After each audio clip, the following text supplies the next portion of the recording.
हरे कृष्णा। शील प्रभुपाद की जय। अनंत कोटि वैष्णव वृंद की जय। 20 जनवरी 1615 ईस्वी, अर्थात काफ़ी पहले की बात है। 1615 ईस्वी, तो करीब करीब 500 साल, 400 500 साल पहले की बात है। तो उस समय ये भक्त का जन्म हुआ, जिनका नाम बाद में हुआ भक्त शिरोमणि कर्माबाई। तो ये नागपुर जिले में कलवा नाम के गांव में जन्मी हुई भक्त थी। जीवन जी उनके पिता का नाम था। और बहुत जब छोटी थी ये, तब उनके पिता को कहीं जाना था, किसी सेवा के लिए दूर जाना था। तो उन्होंने बच्चे को कहा कि तुम भगवान को भोग लगाए बिना खाना मत। तो माता पिता सब जा रहे थे, तो ये छोटी बच्ची घर में थी अकेली। तो ये सुबह उठ के और जैसे भी आता था, इन्होंने खिचड़ी बनाया और खिचड़ी बना के भगवान को दिखाने लगी और बोलने लगे कि आप खाइए। लड्डू गोपाल जी उनके घर में थे। तो अब लड्डू गोपाल जी तो सामने में बैठ के खाते नहीं हैं। तो कर्मा उनको जिद करने लग गई कि मेरे पिता ने कहा है जब तक आप खाइएगा नहीं, हम नहीं खा सकते हैं, तो आप कृपा करके खाइए। सुबह से शाम हो गई और भगवान ने नहीं खाया और ये भी भूखी रह गई। फिर ऐसा ही दूसरे दिन हुआ। तो ऐसे जब दूसरा दिन ऐसे बीतने लगा, तो भगवान प्रकट हुए और उन्होंने खिचड़ी खाया। तो खिचड़ी खाया, इसके बाद रोज के दिन कर्मा खिचड़ी बनाती थी और भगवान को खिलाती थी। उसमें घी भी डालती थी और गुड़ भी डालती थी। और बहुत सारा घी और गुड़ रख करके गए थे माता पिता, और बाकी सारी सामग्री। तो जब तक वो आए तब तक इन्होंने बहुत सारा गुड़ और घी खत्म कर दिया था। तो माता पिता जब आए तो पूछे कि तुमने भगवान को खिलाया था ना, जब जब खाने के पहले बनाती थी तो भोग लगाती थी ना। तो कर्मा ने बोला कि हाँ। तो जब माता ने देखा कि गुड़ तो बहुत कम दिख रहा है, घी भी बहुत कम दिख रहा है, तो उन्होंने पूछा कि इतना कम क्यों है गुड़ और घी। तो बच्चे ने बताया कि आपने कहा था भगवान को लगाने, तो मैं भगवान को लगाती थी तो भगवान खाते थे, तो इसीलिए ख़त्म हो गया है, इसलिए कम बचा है। तो आश्चर्य हुआ माता पिता को कि एक छोटी सी बच्ची अकेली इतना कैसे खा सकती है घी गुड़। तो उन लोगों ने जब पूछा तो बच्चे ने बताया कि भगवान स्वयं आकर के बैठ के खाते हैं। पिता को विश्वास नहीं हुआ। पिता ने बोला कि तुम मुझे बताओ कैसे भगवान आके खाते हैं। भगवान तो खाते हैं तो वो ख़त्म नहीं होता है, वो प्लेट तो वैसे ही रह जाता है और वही तो हम लोग खाते हैं। तो उसने कहा नहीं नहीं, भगवान पूरा खा जाते थे और फिर मुझे ज़्यादा बनाना पड़ता था और फिर मैं खाती थी भगवान के खाने के बाद। तो जब पिता को विश्वास नहीं हुआ तो बच्चे ने सोचा कि मुझे भगवान से फिर विनती करके बुलाना होगा, तभी माता पिता को विश्वास होगा। तो भगवान के पास वो जिद करके बैठ गई कि आपको आना ही पड़ेगा और मेरे पिता के सामने और बताना पड़ेगा कि कैसे आप खाते थे। तो भगवान बच्चे के जिद के कारण आ गए और दर्शन दिया पिता को माता को। अब ये बात इतना ज़्यादा प्रसिद्ध हो गई और बहुत तेज़ी से सब जगह फैल गई। तो जगन्नाथपुरी में भी ये बात पहुंच गई। लेकिन कर्माबाई जगन्नाथपुरी गई थी भगवान के दर्शन करने के लिए। वो कृष्ण की भक्त थी, तो वो भगवान का दर्शन करने तो गई ही थी। वो अपने वहाँ एक अपना रूम में रहती थी और वहाँ वहाँ भी खिचड़ी लगाती थी भगवान को भोग, क्योंकि यहीं से आदत बनी हुई थी भगवान को भोग लगाने की, तो वहाँ भी खिचड़ी लगाती थी। और भगवान वहाँ जाके और माता का खिचड़ी ग्रहण करते थे। जगन्नाथपुरी के भगवान जो थे, जगन्नाथ भगवान, वो स्वयं जाके खिचड़ी ग्रहण करते थे। माता प्यार से भोग लगाती थी बना के, लेकिन कोई नियम पालन नहीं करती थी।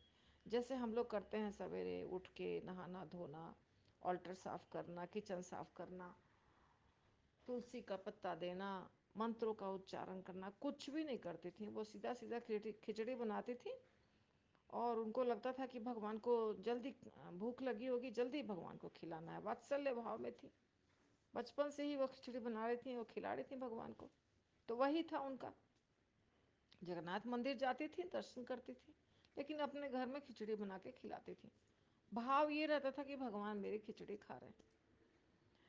और इनका भाव इतना प्रबल था कि जगन्नाथ भगवान स्वयं आके खिचड़ी रोज खाते थे।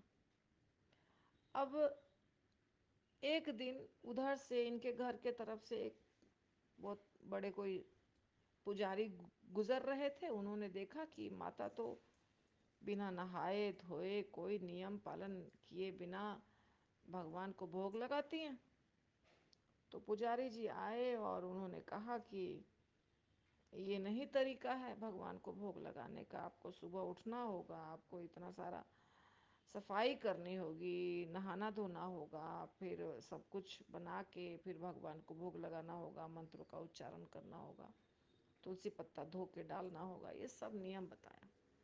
तब अगले दिन से माता फिर वो अब सोची कि अब हमको सारा नियम का पालन करना है, तो सब कुछ नियम का पालन करके भोग लगाई।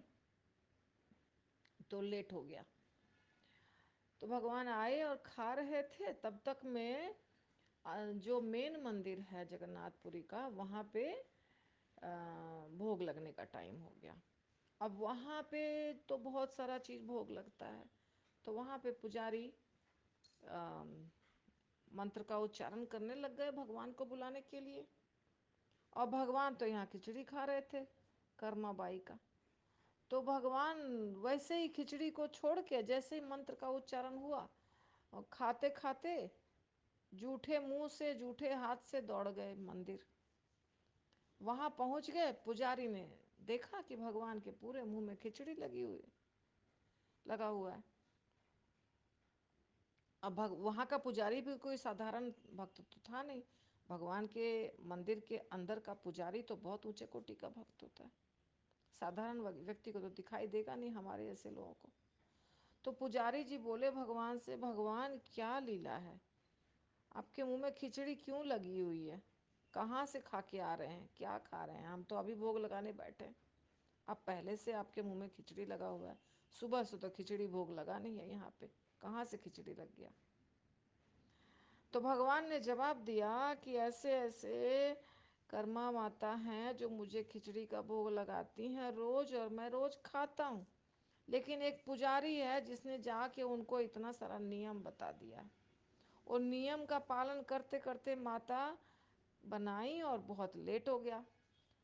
तो गरम गरम ही खिचड़ी में खा रहा था, तब तक तुमने घंटी बजाया, तो मुझे उधर भी पेट नहीं भरा और मैं अधूरा छोड़ करके मुंह भी साफ नहीं किया, आ गया यहाँ। जैसे जैसे जैसे जैसे उन्होंने भगवान ने बताया, वैसे ही पुजारी समझ गया कि कौन पुजारी हो सकता है ऐसा बताने वाला। बहुत पहले की बात है, उस समय पुजारियों की संख्या भी कम होगी, पंडे लोगों की संख्या। तो वो पुजारी जो मंदिर के पुजारी थे, वो उस पुजारी को ढूंढे और बोले कि आप ये सब नियम मत बताइए, वो माता वात्सल्य रस में हैं, वो जैसे भी भोग लगाती हैं उनको लगाने दीजिए, क्योंकि भगवान जाके उनके पास रोज खाते हैं, रोज भगवान उनके यहाँ जाके खिचड़ी खाते हैं। उनको तो उनके तो पैर के तले जमीन खिसक गई, बाप रे मैं इतने शुद्ध भक्त को क्या शिक्षा देकर आया।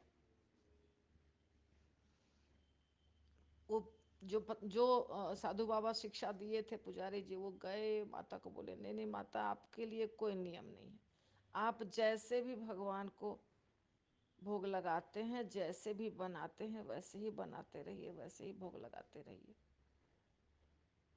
हम आपसे माफ़ी मांगते हैं, हमने आपको इतनी सारी शिक्षा दी। दूसरे दिन से फिर कर्मा बाई अपने ही तरीके से जैसे करती थी वैसे ही भोग लगाने लग गई। और उनको फिर से उनको मंदिर भी बुलाया जाने लगा। वो मेन मंदिर में आके खिचड़ी का भोग बनाती थी और जगन्नाथ बलदेव सुभद्रा को खिलाती थी। और वो खिचड़ी का भोग आज तक लग ही रहा है जगन्नाथ मंदिर में। तो वो कर्मा बाई तो चली गई भगवान के धाम, लेकिन वो खिचड़ी इतना पसंद था कि कर्मा बाई के तरीके से ही वो खिचड़ी का भोग जगन्नाथ बलदेव सुभद्रा को आज तक लग रहा है और भगवान स्वीकार करते हैं। कर्मा बाई जब चली गई तो कर्मा बाई के शरीर को जो जैसे समाधि बनाया जाता है साथ बड़े बड़े सन्यासियों का, वैसे समाधि बना दिया गया है रास्ते में ही। जब जगन्नाथ भगवान चलते हैं गुंडीचा के तरफ जगन्नाथ रथ यात्रा में, तो हमने समाधि नहीं देखा है, लेकिन बताया जाता है कि समाधि के पास रथ रुकता है कर्माबाई के को दर्शन देने के लिए। तो कहने का मतलब ये हुआ कि ऐसे बहुत सारे भक्त हैं भगवान के, जिनके साथ भगवान बहुत सारी लीलाएं की हैं। तो भक्ति अगर शुद्ध होती है तो नियम नहीं चलता है, हृदय शुद्ध होना चाहिए। सब हृदय के शुद्धिकरण के लिए ही सारे नियम हैं, सारे जो साधना भक्ति के नियम हैं, जो हमें शिक्षा दिया जा रहा है, जो हम प्रैक्टिस करते हैं, उसका असली तात्पर्य है हृदय का शुद्धिकरण और भगवान से प्रेम। जब किसी के हृदय में भगवान से अनन्य प्रेम उत्पन्न हो जाता है तो फिर भगवान नियम की परवाह नहीं करते हैं। लेकिन हमारे हृदय में नहीं है, इसीलिए हमें नियम सारा फॉलो करना आवश्यक है। ठीक है, हरि बोल।